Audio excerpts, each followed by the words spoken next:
یہ ملک بنے ہی الیکشن سے ہے، اور الیکشن ہوگا تو یہ چلے گا سارا کچھ۔ جتنے بھی پڑھے لکھے لوگ ہیں یہاں سے بھاگ رہے ہیں۔ ایمرجنسی یا مارشل لا بھی لگ سکتا ہے ملک پہ، اور اس کی ضرورت پڑے گی۔ ہمیں سپورٹ کرنے کے لیے ہمارے چینل کو ابھی سبسکرائب کر لیں اور بیل کے آئیکن پر کلک کر کے ہماری لیٹسٹ ویڈیو کی نوٹیفیکیشن بر وقت حاصل کریں۔ جی ناظرین، میں ہوں آپ کا میزبان منظور چودھری اور آپ پروگرام دیکھ رہے ہیں ہم عوام۔ آج ہم موجود ہیں پاکستان سپریم کورٹ کے باہر، اور آج ہم بات کریں گے عدلیہ اور حکومتی جو لڑائی ہے وہ روز بروز بڑھتی چلی جا رہی ہے، اس سلسلے میں لوگوں کا اور عام شہریوں کی کیا رائے ہے، آئیں جی بات کرتے ہیں۔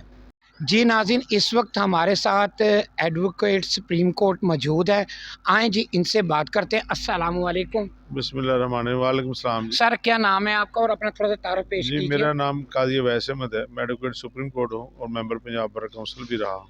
اچھا سر، میں آپ سے یہ پوچھنا چاہوں گا، یہ جو حکومتی اور عدلیہ کے محاذہ رائی چل رہی ہے جس سے عام آدمی، غریب آدمی بہت متاثر ہو گیا ہے، آپ اس کے متعلق کیا کریں گے؟ کیوں غریب آدمی ہے یا عام آدمی، اس کو نہیں پتا کہ یہ کیا محاذہ رائی ہے؟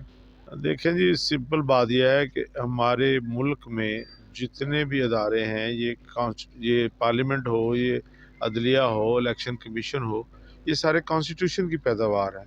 یہ انہیں جو کچھ جہاں کھڑے ہیں یہ کانسٹیٹیوشن کی وجہ سے کھڑے ہیں۔ کانسٹیٹیوشن یہ کہتا ہے کہ آپ نے اگر کوئی پارلیمنٹ، اگر کوئی صوبائی اسمبلی ٹوٹ جاتی ہے تو آپ نے 90 ڈے میں نیکسٹ الیکشن کروانے ہیں۔ اس پہ کلیئر ہے، لا کلیئر ہے، کانسٹیٹیوشن ہمارا کلیئر ہے۔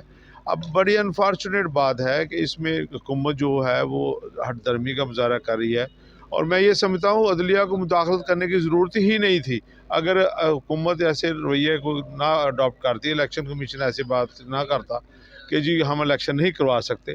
دیکھیں، کانسٹیٹیوشن نے ایک رائٹ دیا ہے، کانسٹیٹیوشن نے پابند کیا ہے سب کو کہ اگر کوئی پارلیمنٹ ٹوٹ جاتی ہے یا کوئی اسمبلی توڑ دی جاتی ہے تو آپ نے 90 ڈیز میں الیکشن کروانا ہے، تو آٹومیٹکلی الیکشن کمیشن جو ہے اس کی ڈیوٹیز شروع ہو جاتی ہیں جب کوئی پارلیمنٹ یا اسمبلی ٹوٹ جاتی ہے۔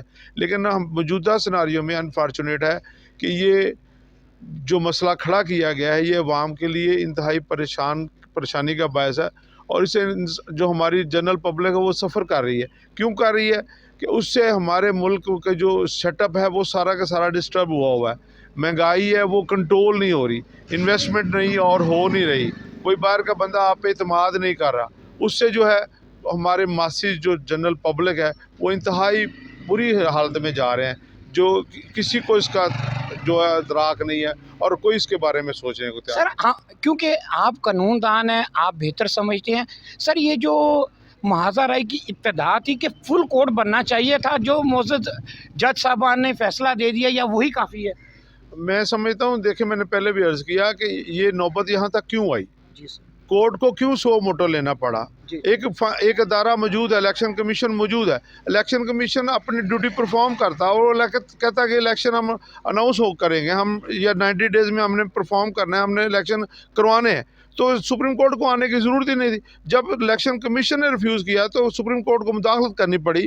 اس میں یہ پریروگیٹو چیف جسٹس کا ہوتا ہے انڈر دی کانسٹیٹیوشن کہ وہ فل کورٹ بٹھاتے ہیں، یا 3 رکنی بینچ بیٹھتا ہے یا 5 رکنی بینچ بیٹھتا ہے۔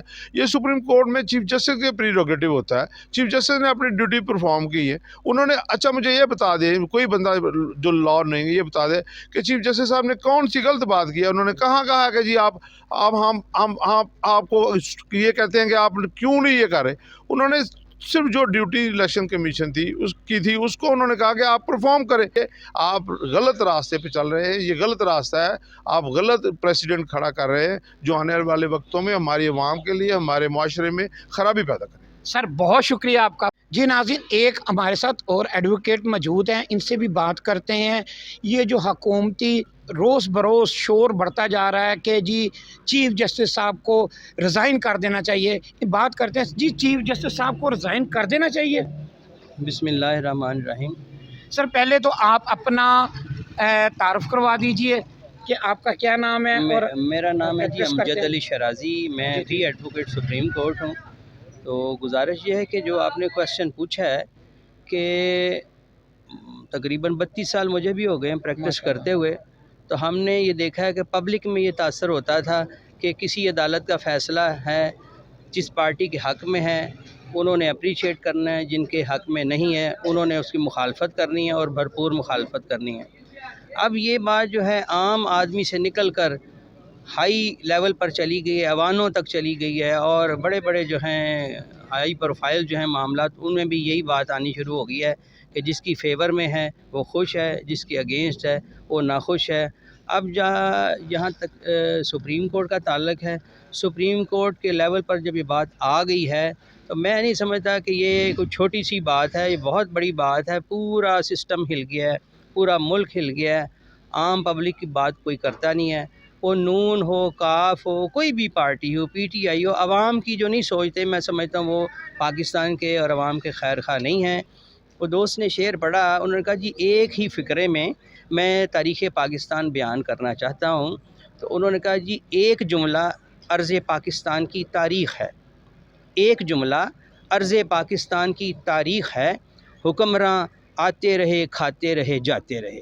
جی ناظرین، میں اس وقت موجود ہوں لاہور ہائی کورٹ کے بالکل سامنے موجود ہوں، اور بات کر رہے ہیں ہم لوگ جو حکومتی اور کورٹ کی لڑائی ہے اس کے متعلق بات کریں گے۔ ہمارے ساتھ ایک سیاسی کارکن موجود ہیں، ان سے پوچھیں گے کہ یہ جو محاذہ رائی چل رہی ہے تو اس کے متعلق آپ کا کیا کہنا ہے؟ السلام علیکم۔ وعلیکم السلام۔ سر کیا نام ہے آپ کا؟ ڈاکٹر امجد حسین چشتی ڈاکٹر میرا۔ امجد صاحب، آپ بتائیں گے، آپ سیاسی کارکن ہیں، پہلے اپنا تعارف کروا دیجئے۔ میرا ڈاکٹر امجد حسین چشتی میرا نام ہے، جمعیت علماء پاکستان مولانا عبدالستار خان نیازی رحمۃ اللہ علیہ کی جماعت کا مرکزی سیکرٹری جنرل ہوں۔ اصل میں جو کچھ بھی ہو رہا ہے یہ اچھا نہیں ہو رہا۔ اور سر یہ جو محاذہ رائی چل رہی ہے اور جس میں عام شہری کو نقصان پہنچ رہا ہے، آپ اس کے متعلق کیا کہتے ہیں؟ یہ بہت نقصان پہنچ رہا ہے، اور یہ جو 18 جماعتیں ایسے اکٹھی ہوئی ہیں کہ الیکشن نہیں ہونا چاہیے۔ یہ ملک بنے ہی الیکشن سے ہے، اور الیکشن ہوگا تو یہ چلے گا سارا کچھ۔ اچھا سر، آپ کیونکہ اپنی جماعت کے ذمہ دار ہیں، سیکرٹری ہیں، آپ کیا سمجھتے ہیں اس حالات میں الیکشن ہونا چاہیے؟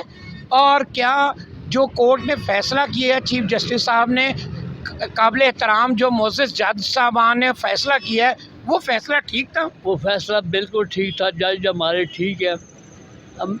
آج ہر بندہ جو ہے عدالتوں کی طرف دیکھ رہا ہے۔ کوئی جب جو کام پارلیمنٹ نہیں کر سکی وہ عدالتیں کر رہی ہیں۔ عدالتوں پر ہمیں یقین ہے اور چیف جسٹس کے ساتھ ہیں۔ اگر کوئی ایسا وقت آیا چیف جسٹس کے لیے سڑکوں پر آنا پڑا تو ہم انشاءاللہ آئیں گے۔ میری جماعت آئے گی، میں آؤں گا، اور میری جماعت کے کارکن آئیں گے انشاءاللہ۔ سر آپ ایک جماعت کے ذمہ دار ہیں، سیکرٹری جنرل ہیں، ظاہر ہے آپ کا بڑا وسیع ایکسپیرینس ہے، ہم لوگ تو ادنا سا اسٹوڈنٹس ہیں۔ آپ کیا سمجھتے ہیں کہ عدلیہ سپریم ہے یا پارلیمنٹ سپریم ہے؟ عدلیہ جو ہے سپریم تو عدلیہ ہے، تو پارلیمنٹ جو ہے آج تک ان کو کیا ریلیف دیا پارلیمنٹ نے پاکستان کے ساتھ؟ مہنگائی کے سوا اور کیا دیا ہمیں؟ جی ناظرین، اس وقت ہمارے ساتھ ایک لاہور ہائی کورٹ کے ایڈوکیٹ موجود ہیں، ان سے بات کریں گے کہ جو محاذہ رائی حکومت اور سپریم کورٹ کے درمیان چل رہی ہے، اور حکومت کا کہنا ہے کہ چیف جسٹس صاحب مستعفی ہو جائیں یا استعفیٰ دے دیں، اس کے متعلق ان کی کیا رائے ہے؟ السلام علیکم۔ وعلیکم السلام۔ سر کیا نام ہے آپ کا؟ میرا نام سید حسن رضا گیلانی ہے۔ گیلانی صاحب، آپ یہ جو محاذہ رائی چل رہی ہے حکومت اور کورٹ کے درمیان، اس کے متعلق آپ کیا کہیں گے؟ اس کے متعلق میں یہ کہوں گا کہ یہ جو بات ہمارے ذہن میں آئی ہے نا کہ جب عمران خان نے اسمبلیاں توڑی تھیں سیاسی حکمت عملی کے تحت، تو وہ بھی تو غیر آئینی تھا نا، وہ بھی تو آئین کے خلاف تھا نا۔ جو جیسے انہوں نے اپنی حکومت ختم کی پی ٹی آئی والوں نے، اور پھر اب یہ دوبارہ یعنی کہ اب کہہ رہے ہیں کہ اب ہمیں اقتدار دیا جائے، الیکشن کرائے جائیں، تو میرا یہاں پہ یہ کہنا ہے کہ دیکھیں انصاف، اگر ہماری عدلیہ انصاف کرے گی تو امن ہوگا ہمارے ملک میں۔ تو اب یہ جو چیف جسٹس صاحب ہیں، ان سے بھی میری ریکویسٹ ہے